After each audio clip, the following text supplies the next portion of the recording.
Good afternoon sir, हाँ, my name is Ayushi Jain. हाँ बच्चा। सर मेरा क्वेश्चन इंटरव्यू से थोड़ा हट के है। हाँ प्लीज ना।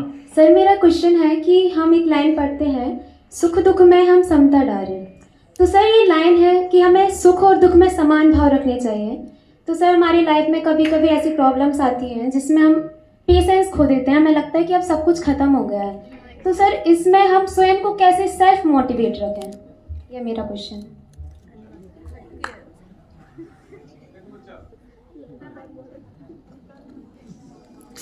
बाप रे।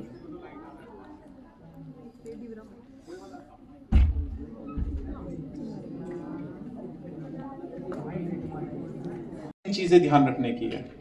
पहला, एक बड़ी फेमस बुक है नेपोलियन हिल, जिन्होंने बुक लिखी है थिंक एंड ग्रो रिच। उस बुक के ऑथर ने करीब शायद 5 या 7 लर्निंग्स वहां शेयर की हैं भाई सब। और उन्होंने जो बुक लिखी, जिसकी आज 100 मिलियन से ज्यादा कॉपीज सोल्ड हुई हैं, उन्होंने बहुत सारे पब्लिशर्स को अप्रोच किया, कोई भी बुक पब्लिश करने को तैयार नहीं था। दैट नाइट नेपोलियन खुद बताते हैं कि मैं पूरी रात सो नहीं पा रहा था, क्योंकि मुझे लग रहा था कि जो हजारों पेज मैंने लिखे हैं, कल सुबह उठकर मैं इन्हें जला दूंगा। बहुत हो गया, थक चुका हूं। उन्हें लगा जलाने से पहले एक बार पेज को टर्न तो कर लूं, देख तो लूं। जब उन पेजेस को खुद टर्न कर रहे थे, देख रहे थे, पढ़ रहे थे, तो उन्हें एक बात समझ में आई कि जो भी यहां मैंने लिखा है, उसमें से कई चीजें जो मैंने अपनी लाइफ में खुद भी इंप्लीमेंट नहीं की हैं अभी। जिसमें से एक चीज यही थी कि सक्सेस ओवरनाइट नहीं आती, आपको बहुत एफर्ट डालने होते हैं। दूसरी बात यही थी जिस पर तुमने सवाल रेज किया है, दैट इज, उस लैंग्वेज में कहा जाता है इमोशनल इंटेलिजेंस, कि आप किसी चीज में कितनी देर स्टक रह सकते हैं। पॉइंट ध्यान से समझना है, बहुत इंपॉर्टेंट पॉइंट है। हम लोग कोई मशीन्स नहीं है, हम लोग ह्यूमन है। आपको कोई ऐसी खबर मिली जिससे आपको तकलीफ होनी थी, जिससे आपको दर्द होना था, आपको झटका लगा। अब यहां पर कितनी देर तक आप उसमें फंसे रहते हो, यह आपके कंट्रोल में होता है। अब यहां पर दो लोग के माइंडसेट होते हैं। पहला माइंडसेट होता है, अरे यार मेरे साथ ही हो गया, मेरे साथ ही हो गया, मेरे साथ ही हो गया, मेरे साथ ही हो गया। एक व्यक्ति उसकी बात करता है, एक व्यक्ति वहां से बात करता है आगे और क्या किया जा सकता है। वह अपनी ही बुक में नेपोलियन हिल लिखते हैं कि एक बार उन्होंने ये जो बुक लिखी है थिंक एंड ग्रो रिच, करीब 1000 लोगों, सक्सेसफुल लोगों से मिलने के बाद और करीब 10 साल की अपनी रिसर्च के बाद ये बुक लिखी है, जिसमें वो यूएस प्रेसिडेंट्स वगैरह के साथ भी रहे। उन्होंने थॉमस अल्वा एडिसन तक के साथ उनका इंटरव्यू लिया, तब जाकर उन्होंने ये बुक लिखी है। उसमें रॉक सॉल्ट एक व्यक्ति हैं जो बहुत बड़े बिजनेस रन करते हैं।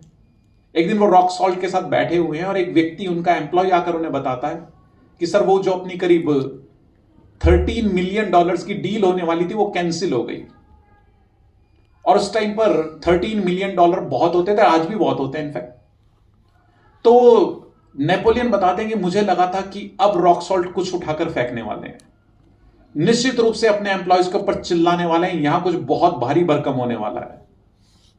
लेकिन नेपोलियन बताते हैं कि 5 सेकंड तो मैंने देखा रॉक सॉल्ट परेशान है, लेकिन 6 सेकंड पर रॉक सॉल्ट कहते हैं अच्छा ये प्लान करो, ये तो कैंसिल हो गई, आगे क्या पाइपलाइन में चल रही है और वहां क्या किया जा सकता है, और इसमें ये फिगर आउट करो कैंसिल कैसे हुई और हम क्या बेटर कर सकते हैं। और वहां पर उन्होंने, नेपोलियन हिल ने रॉक सॉल्ट से क्वेश्चन किया, व्हाट इट इज, ये क्या था? आपको $13 मिलियन की डील कैंसिल हो गई, इसकी न्यूज आती है और आप बिल्कुल नॉर्मल हो। बोले I follow the rule of 5 second. And ये रूल ऑफ 5 सेकेंड ये बना रखा था उन्होंने अपनी जिंदगी में कि बस जितना परेशान होना है 5 सेकेंड हो लो, जो भी न्यूज आई है, 6 सेकंड से इस पर काम करना शुरू कर दो कि अब आगे क्या करना है, क्योंकि जो होना था वो हो चुका। तो जिन लोगों ने अपनी जिंदगी में बेहतर किया है और बड़ा किया है, वो परेशानियों में एक ही नियम है, वो परेशानियां सबकी जिंदगियों में आई हैं, फेलियर सबकी जिंदगी में आई हैं, चैलेंजेस सबने फेस किए हैं, सबकी जिंदगी में अप एंड डाउन हुआ है। फेलियर और सक्सेसफुल लोगों में एक ही अंतर रहा है, फेलियर उस फेलियर की ही बात करते रहे। इसीलिए हम कहते हैं जो फेलियर हैं वो प्रॉब्लम फोकस्ड होते हैं। They talk about the problems कि ये प्रॉब्लम है, ये प्रॉब्लम है, ये समस्या आ गई, वो समस्या आ गई। And successful people always talk about solution क्या है भाई। तो यही समता भाव है, क्योंकि जिन्हें यह समझ में आ गया ना सक्सेस परमानेंट है ना फेलियर परमानेंट है, जिन्हें यह समझ में आ गया ना सक्सेस परमानेंट है ना फेलियर परमानेंट है, वो लोग अपनी जिंदगी समता से जी पाते हैं। अब इसमें दूसरी चीज क्या आती है, हम लोग बस दो पैरामीटर पे सोचते हैं, हम एक्सट्रीमिस्ट में सोचते हैं। हम सोचते हैं 0 और 100 के बीच में, या तो समता 0 है या समता 100 है। हमें प्रोग्रेसिव एंगल से सोचना होता है कि कल मैं इन चीजों में भी परेशान हो जाती थी, चलो यार आज इन चीजों में तो परेशान होना बंद हुआ, इसका मतलब मेरी इंटेंसिटी बढ़ी। यार अब इन चीजें, ये वाली तकलीफ आई, अब मैं इसमें भी ठीक कर गई हूं, अब इसमें भी परेशान नहीं हुई। तो हमें लाइफ को प्रोग्रेसिव एंगल से देखना होता है। लेकिन हमारा सबसे बड़ा प्रॉब्लम ये आता है, हम सिर्फ 0 और 100 के बीच में देखते हैं, या तो मैं समता भाव मुझ में है या समता भाव नहीं है।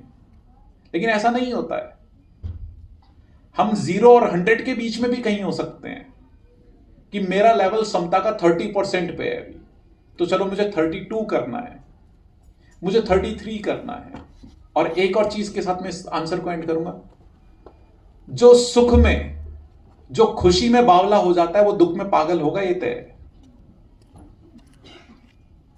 हाँ, आप ये मत सोचना आप दुख में ही परेशान हो रहे हो। जिससे सुख बर्दाश्त नहीं हो रहा वो दुख में पागल होगा, क्योंकि दोनों एक ही सिक्के के पहलू हैं। और इसका सिर्फ एक ही तरीका है, जो सुख चाहना बंद कर सकता है वो दुख, वही दुख से मुक्त हो सकता है। जिसको सुख की चाहत है वो दुखी होगा ही होगा, कोई तरीका ही नहीं।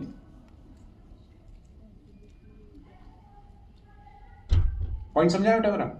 जो चाह रहा है कि मैं खुश रहूं, जो चाह रहा है कि मैं सुख रहूं, जो चाह रहा है कि मुझे सम्मान मिले, उसका डिसरिस्पेक्ट भी होगा, क्योंकि जो सम्मान चाह रहा है उसका अपमान कभी भी हो सकता है। हर बात पर उसका अपमान हो सकता है। जो चाह रहा है कि मुझे वैल्यू मिले, वो कभी भी ये फील कर सकता है कि मैं इनवैल्यूएबल हो गया, क्योंकि वो चाह रहा है वैल्यूएबल मिले।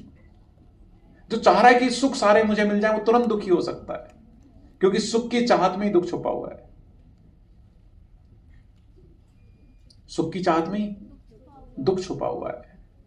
और जो सम्मान की चाहत भी छोड़ देता है, जो सुख की चाहत भी छोड़ देता है, उसे कोई दुखी नहीं कर सकता और उसका कोई अपमान कर ही नहीं सकता। पॉसिबल ही नहीं है। जिसको सम्मान चाहिए ही नहीं, उसका अपमान कौन कर सकता है? अब आपकी पहुंच से ही बाहर हो गया कि आप मेरा अपमान करो।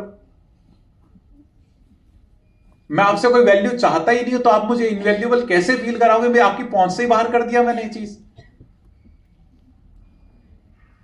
तो अगर आप चाहते हो कि समता डेवलप हो, तो हर व्यक्ति ये तो चाहता है कि दुख ना हो, लेकिन सुख सब चाहते हैं। लेकिन जो सुख चाह रहा है निश्चित रूप से वो दुखी होगा, इसका कोई तरीका नहीं है। सर मेरा क्वेश्चन है कि आपने अभी बताया कि स्मार्ट सिटी स्मार्ट इंट्रोडक्शन, कि मेरे पास क्या है जो आपके काम का है, तो हमें ये कैसे पता चलेगा कि आपके काम का मेरे पास क्या है? जी, आपका नाम बच्चा? अंशिका। अंशिका जी। अंशिका, हाँ। अंशिका बेटा, रिसर्च से पता चल जाता है कि हम किस पोस्ट के लिए अप्लाई कर रहे हैं, उनकी इस पोस्ट के लिए क्या क्या क्वालिटीज रिक्वायर्ड होती हैं। दूसरा, बहुत अच्छा सवाल अंशिका ने कहा है, अच्छी ऑर्गेनाइजेशन हर जॉब पोस्ट के लिए एक जॉब डिस्क्रिप्शन निकालती है, इसको हम जेडी बोलते हैं शॉर्ट में। अगर आपके पास जेडी नहीं आया है, जॉब डिस्क्रिप्शन नहीं आया है, तो आप उस ऑर्गेनाइजेशन से जॉब डिस्क्रिप्शन जरूर से मांगे कि भाई आप जॉब डिस्क्रिप्शन तो दें। और जब आपके पास जॉब डिस्क्रिप्शन आता है तो फिर वहां डिटेल में लिखते हैं कि उन्हें किस पोजीशन के लिए चाहिए और क्या चाहिए उस व्यक्ति में, क्या क्वालिटीज वो देख रहे हैं।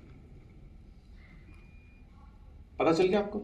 फर्स्ट आप अपना रिसर्च कर सकते हैं, और हर अच्छी ऑर्गेनाइजेशन जॉब निकालने से पहले, वैकेंसी निकालने से पहले उसका जॉब डिस्क्रिप्शन तैयार करती है कि किस पोजीशन के लिए व्यक्ति चाहिए, कितना उसका एक्सपीरियंस चाहिए, वो एग्जैक्टली क्या देख रहे हैं।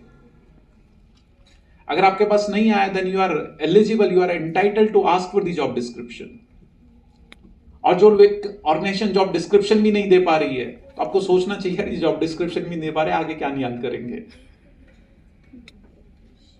क्योंकि कुछ चीजें आपकी प्रिपरेशन के लिए भी जरूरी है, और आज की डेट में तो कुछ मुश्किल रहा नहीं है। अभी मैंने कहा था कि एआई यूज मत करना, लेकिन कुछ जगह मैं कहता हूं एआई यूज करना भी चाहिए।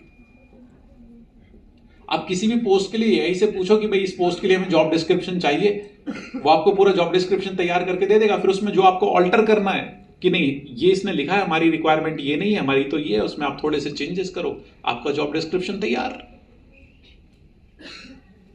क्लियर? हाँ। लाइन आती है कि कर्मण्येवाधिकारस्ते मा फलेषु कदाचन। इसका अर्थ होता है कि कर्म करते चलो, फल की इच्छा मत करो।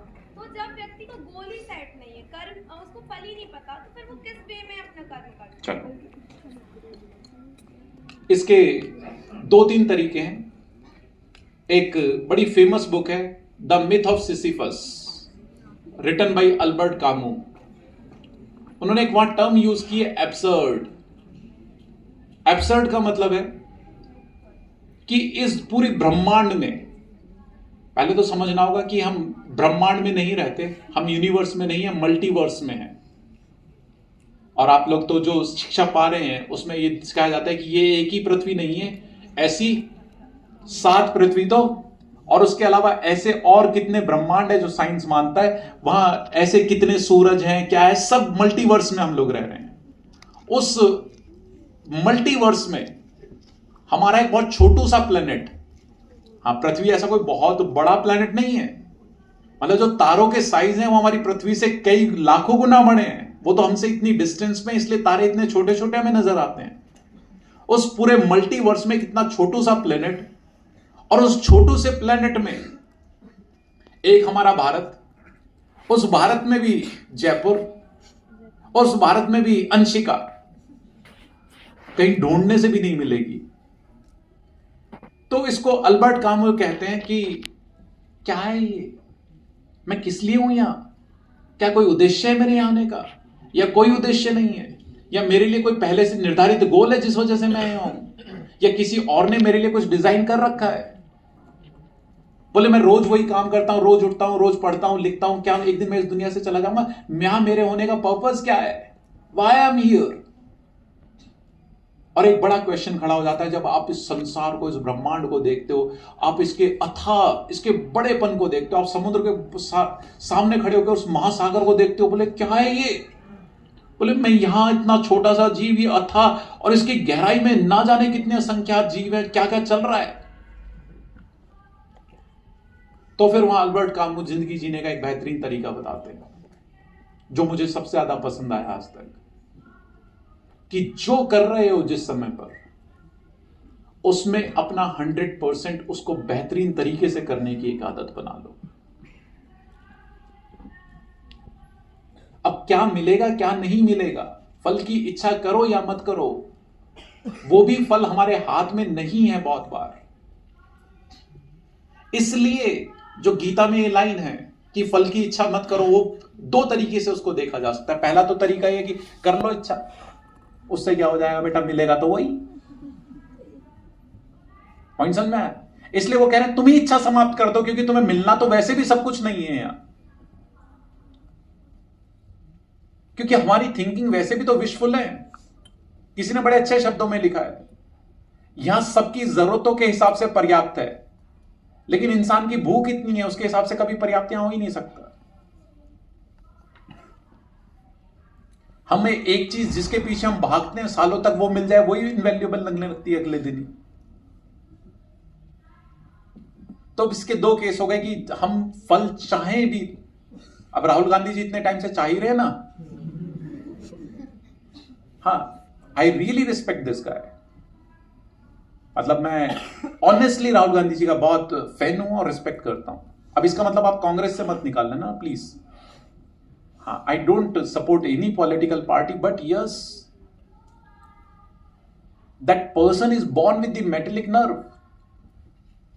पिछले 15 साल में एक व्यक्ति 90% ज्यादा इलेक्शन हार रहा है, फिर भी वो खड़ा हुआ है मैदान में, और वो भी पब्लिक फेलियर्स हैं। मतलब आप घर में अपने बच्चों के साथ एक मैच हार जाओ ना, तो आपका दिल बेचैन हो जाता है हारने के बाद। आप किसी बंद कमरे में एक कैरम बोर्ड खेल रहे हो ना, आपका मैच हार जाओ तो आपकी रात बेचैनी में निकलती है, यार कैरम बोर्ड का मैं मैच हार गया आज।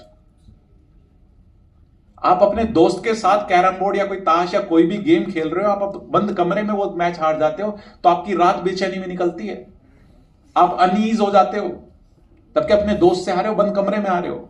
वहां पब्लिक फेलियर चल रही है और इतने लंबे टाइम से चल रही है, but still this fellow is standing out there. तो बस एक ही तरीका है, फल किसी के कंट्रोल में वैसे भी नहीं है। अब मैंने 30 आवर्स का स्पीच दिया, बस अभी भाई साहब यही तो बता रहे थे नीचे मुझे, मैंने क्लेम किया, मैंने अटेम्प्ट किया, वो बनता नहीं बनता वो तो मेरे कंट्रोल में भी नहीं था। और इसमें आपको बायो ब्रेक भी ना लेना हो, अब यूरिन आ जाएगा तो क्या ही करोगे। फिजिकल ठीक है बोलूंगा मैं, कंटेंट तैयार करता तो वही तो मेरे कंट्रोल में था। मुझे प्यास इतनी भयंकर लग जाए कि मैं रोक ही ना पाऊं अपने आप को, क्योंकि बोलते बोलते प्यास लग सकती है, बड़ा नेचुरल सी बात है। मैं खड़ा हूं 30 घंटे तक, पैर बिल्कुल जवाब दे जाए, कमर जवाब दे जाए कि नहीं हो पा रहा है भाई मुझसे, तो व्हाट आई जस्ट डिड, मैंने अपना बेस्ट देने की कोशिश की, बाकी तो रिजल्ट्स मेरे कंट्रोल में वहां पर भी नहीं थे। तो इसीलिए जो नारायण श्री कृष्ण ने कहा होगा उस समय पर, शायद उनका मतलब, क्योंकि उनके साथ तो मैं जुड़ा नहीं कि उनसे सीधे मतलब पूछ लूं, और जो भी चीजें पद्य में लिखी गई हैं, कभी भी आप लोग शास्त्रीय भाषा को समझते हैं, आप लोग संस्कृत को ज्यादा मुझसे बेहतर समझते हैं, जो भी चीज पद्य में लिखी गई उसके साथ ये ब्यूटी हमेशा रही है कि जो व्यक्ति जैसे चाहे उसके वैसे मतलब निकाल सकता है, क्योंकि एक अर्थ के, एक शब्द के अनेकार्थ होते हैं। अब मुझे भी नहीं पता, आपको भी नहीं पता कि नारायण श्री कृष्ण ने वो बात किस परिप्रेक्ष्य में, क्योंकि कम्युनिकेशन में सबसे इंपॉर्टेंट चीज होती है कॉन्टेक्स्ट, कि अर्जुन को ये बात किस परिप्रेक्ष्य में उन्होंने उस समय कही और आज हम उसके क्या मतलब निकाल रहे होंगे, ये भी तो नहीं पता, कि क्योंकि बात अर्जुन के सवाल पर कही गई है वहां। और मैं तो अक्सर कहता हूं, नारायण श्री कृष्ण लेखक नहीं है गीता के, और लेखक तो वैसे भी नहीं, उन्होंने बोली थी, रियल क्रेडिट तो अर्जुन को जाता है। ना अर्जुन के सवाल होते, ना कभी गीता होती। तो कंक्लूजन है कि इस मल्टीवर्स में हम बहुत छोटू से हैं, हम फालतू ही चौड़ में हैं, लेना देना हमारा कुछ भी नहीं है। बस एक व्यक्ति जो कर रहा है या उस समय पर वो उस काम में अपना 100% दे दे, अपनी पूरी शिद्दत से उस काम को कर ले, ये उसके कंट्रोल में। और एक व्यक्ति को यही करना चाहिए। रिजल्ट हमारे कंट्रोल में हम चाहें तो भी नहीं है, हम चाहें हो जाए तो भी नहीं होंगे, क्योंकि रिजल्ट्स मल्टी फैक्टोरियल हैं। रिजल्ट्स मल्टीपल चीजों पर डिपेंड करते हैं। फॉर एग्जाम्पल, जैसे मैंने 30 आवर्स का नॉन स्टॉप स्पीच दिया। आप में से कितने लोगों को लगता है कि ये बहुत ही इनक्रेडिबल काम है? आप में से कितने लोगों को लगता है कि यार ये अगर हम वहां उसके एविडेंस नहीं होते, हमने लाइव नहीं सुना होता और हमें कोई बताता कि एक व्यक्ति ने 30 घंटे बिना टॉयलेट गए, बिना पानी पिए, बिना कोई नोट्स देखे, खड़े खड़े 30 घंटे की स्पीच दिए, तो सुनकर कैसा लगता? शायद आपको लगता है यार, आप सर्च मारते पहले एक बार चेक करो, रे यार ये तो फालतू लग रहा, फेंक रहा है कोई व्यक्ति। और सोचो कि मैं ये काम भी कर रहा होता और मैं किसी सीएम पीएम का बेटा होता तो ये जो ग्लैमर है, ये जो रीच है, फिर वो कहां तक होती, फिर वो मीडिया कवरेज कहां तक होती इसी चीज की। तो चीजें हमारे कंट्रोल में नहीं है। वो करने के बाद भी मेरे कंट्रोल में नहीं है ना बहुत सारी चीजें, कि बिकॉज वो मल्टी फैक्टोरियल है। Got the answer? सो अपनी आप छठी बार में अगर वो दरवाजा खोल भी लोगे तो भी आपको समस्याएं आती रहेंगी, क्योंकि शायद आप वहां के लिए राइट फिट नहीं हो। तो सबसे इंपॉर्टेंट है कि अगर एक व्यक्ति कांस्टेंट कहीं रिजेक्शन फेस कर रहा है तो वो सेल्फ इवैल्यूएशन फेस चेक करे कि यार हो कहां रहा है, प्रॉब्लम कहां रही है। क्योंकि एक बहुत छोटे में कहानी बताता हूं कि एक बार एक मशीन में प्रॉब्लम आई, और मशीन में प्रॉब्लम आने के बाद वहां के जो कंपनी के इंजीनियर्स थे, सबने देखा कि वो सॉल्व नहीं कर पाए उस प्रॉब्लम को। तो उन्होंने आउटसाइड से एक बड़े सीनियर मैकेनिक को कॉल किया। उस सीनियर मैकेनिक ने पूरा प्लांट विजिट किया और उसके बाद 2-3 स्क्रू टाइट किए। एंड उसके बाद जो मैनेजर था वहां, उसने पूछा how much we are suppose to pay, कितना पे करना है? He said $1000। And manager surprised, बोले $1000 फॉर जस्ट टाइटनिंग 2-3 स्क्रूज? बोले can you give me the description in the bill, बोले बिल में डिस्क्राइब कर सकते हो 1000 किसके हैं? बोले फॉर श्योर। उसने अपने बैग में से बिल बुक निकाला और उसमें लिखा $1 for screwing the tightening the screw and $999 for diagnosing which screw needs to be tighten. 999 रुपए उस चीज के हैं कि किस स्क्रू को टाइट करना है, $1 ही है उस चीज का तो कि स्क्रू टाइट किए, एंड देन मैनेजर पेड $1000। तो कुछ चीजें आपको एक्सपीरियंस और एक्सपर्टीज से आती है कि भाई कौन सा स्क्रू टाइट करना है। तो ऐसे केसेस में एक्सपर्ट का बहुत जरूरी होता है क्योंकि उसको होलिस्टिक अप्रोच पता है कि भाई कहां क्या आ रहा है। ठीक है जी, हाँ, थैंक यू।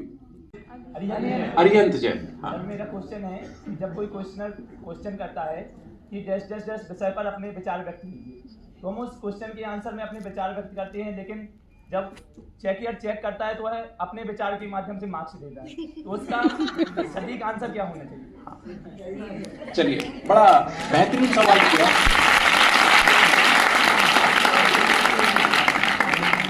ये आपका नहीं, ये कुछ एंगल पर आपका प्रॉब्लम नहीं कहूंगा मैं, कुछ 2 एंगल पे प्रॉब्लम है। पहला, जो स्कोरिंग सिस्टम है, जो एजुकेशन सिस्टम है, वहां पर जो आंसर उस बुक में लिखा हुआ है उसी को करेक्ट माना जाता है। और रियल लाइफ में जहां से आप ये सवाल पूछ रहे हो, एक चीज के मल्टीपल आंसर हो सकते हैं, एक प्रॉब्लम के मल्टीपल आंसर हो सकते हैं। इसीलिए जो तीर्थंकर महावीर स्वामी का सिद्धांत भी है अनेकांतवाद, वहां पर भी यही बात कही गई है।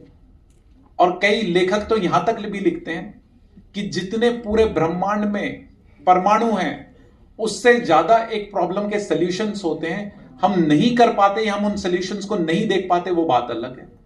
तो मैं आपकी बात से पूरी तरह सहमत हूं, पहला। लेकिन हमें उसको समझना होगा जो स्कोरिंग पैटर्न है, स्कोर करने के लिए। वहां पर मैं आपका साथ नहीं दे पाऊंगा, मैं आपका दर्द समझ सकता हूं लेकिन बांट नहीं सकता।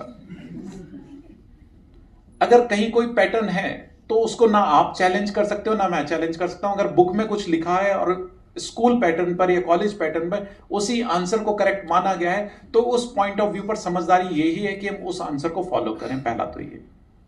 दूसरा, अगर ओपन क्वेश्चन है कि अपने विचार व्यक्त करो, तो मैं उन सब फैकल्टीज को, उन सब टीचर्स को रिकमेंड करना चाहूंगा, अगर विचार आपसे मैच नहीं कर रहे हैं तो उस पर मत जाइए। अगर विचार वास्तव में सराहनीय है तो उस हिसाब से स्कोर दिया ही जाना चाहिए, दिया ही जाना चाहिए, दिया ही जाना चाहिए। मैं कंक्लूड कर देता हूं, अगर बुक बेस्ड है तो बहुत जगह पर जाकर टीचर भी बाउंड है, क्योंकि उनको बुक के हिसाब से ही उसे स्कोर करना होगा, क्योंकि उनके भी, जिसको कहते हैं ना, लाइक डोमेन के बाहर है, कि उसके बाहर जाकर अगर आपने ठीक लिखा है तो उसको करेक्ट कर पाए।